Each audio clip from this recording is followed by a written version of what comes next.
returning roughly 45% of the adjacent facilities back to the park. This is a large, important, complex project. These projects take time, and it's important that we take the right amount of time to get the project right. Well, there's lots of exciting technical aspects to the stadium. I think the owners really take it very seriously, because I think it's a project of their heart, and I think everyone, is behind that project. За да преминем на друго ниво, във всеки един аспект, маркетинг, спортно-технически, комуникация, трябва да имаме нов стадион.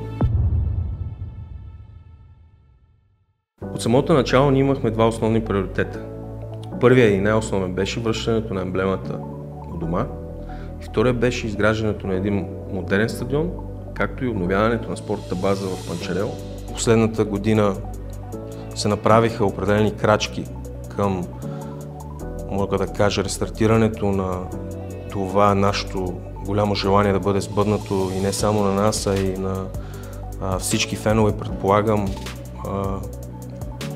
където да могат нашите деца да израснат съответно и да остане за поколение напред едно модерно и качествено съоръжение и да не е само за клуба, а реално за парк Борисова градина и отделно за самата столична община. The most important thing is this stadium will happen if all walk in the same direction, if all the interests are aligned. And it's also very important that we protect the Borisova Gradina as a very important cultural element in Sofia. And I think all the sensitivities need also be addressed correctly. And I think we will be working on that. Normally, I must say, a stadium project is always a complex project, but I must say the complexity in Bulgaria is not very different from the complexity we have in other countries. Okay, typically what you do is you have like 9 to 12 months for the development of the stadium, and then you have roughly 1.5 years to 2 years to build the stadium. Ние никога не сме имали желание да бавим едно такова нещо. Ще ви дам пример в това как бавенето и отсрочването на нужните действия за взимане за разрешително на строеж на нас, ако бяхме почнали преди 2 до 3 години, стадионът щеше да е с около 30-40% по-евтин спрямо сега, поради ред причини. Дали са геополитически, дали са световни икономически кризи и нестабилности, но факт е, че за едно и също съоръжение, което е планувано, бюджета ще бъде с около 30-40% нагоре. Клуба в момента инвестира доста средства в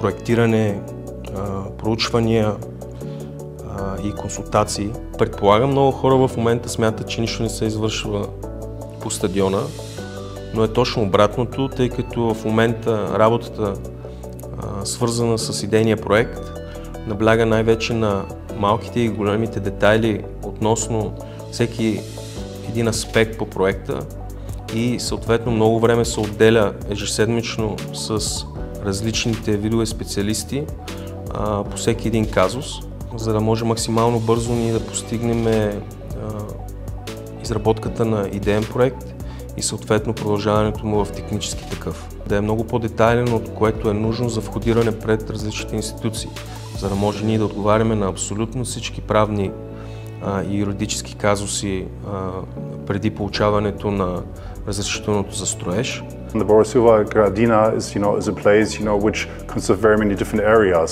This is why a lot of different stakeholders have to deal with these issues to make sure that the Borisova Gradina is a very reputed area in Sofia is protected. And I think all the elements which you do in the stadium, you need to make sure that you don't enter into any sensitivity which doesn't work for other stakeholders.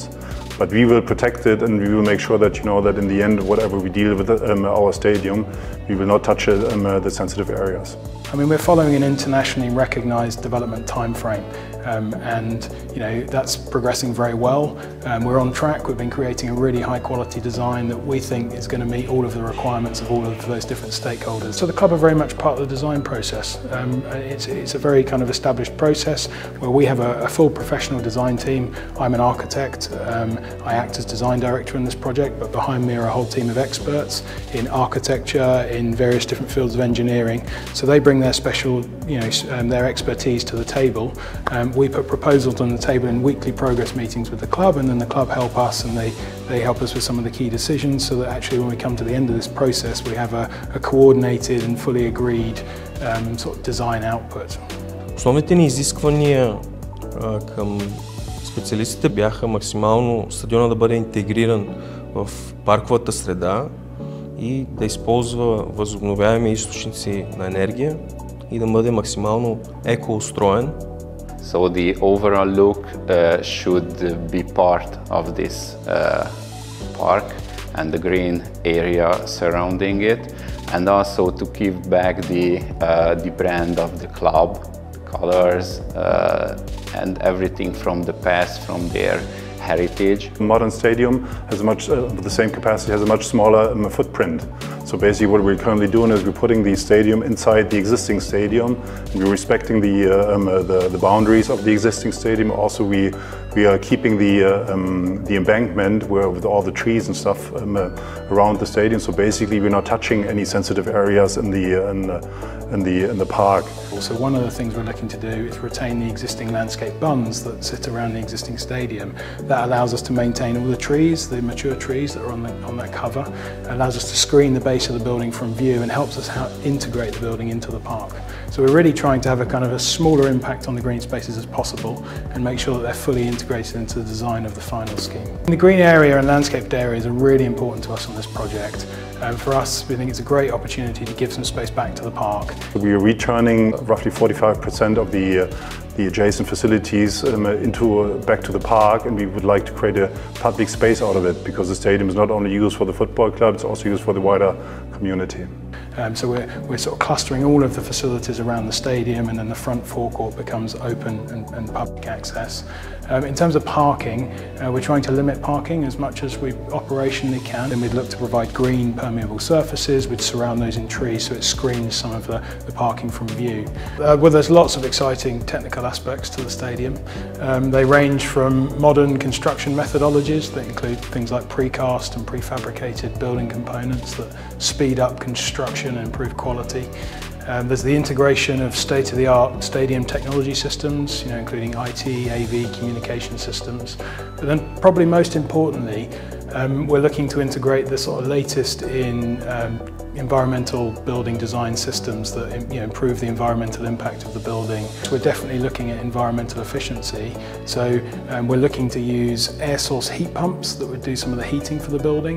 Now they would be driven by solar panels that are mounted on the roof, so they provide the electricity that drives the heat pumps. So that's recognised as one of the more modern methods of sort of low environmental impact heating for the building.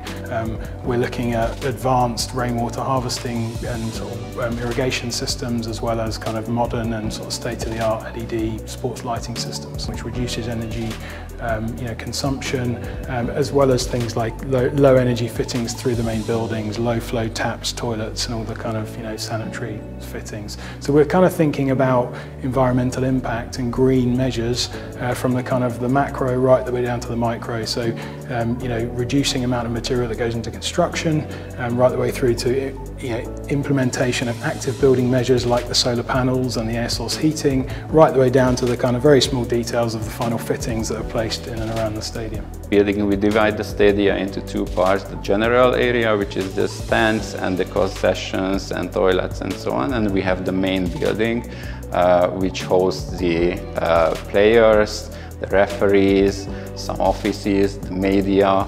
We have fan shop, we have some restaurant, we have caterings there, and on the upper floors we have the silver and gold level for VIPs, skyboxes, and TV and broadcast areas as well. За нас никога не е имало значение под каква форма ние си партнираме с държавата и най-вече с спортно министерство относно стадиона.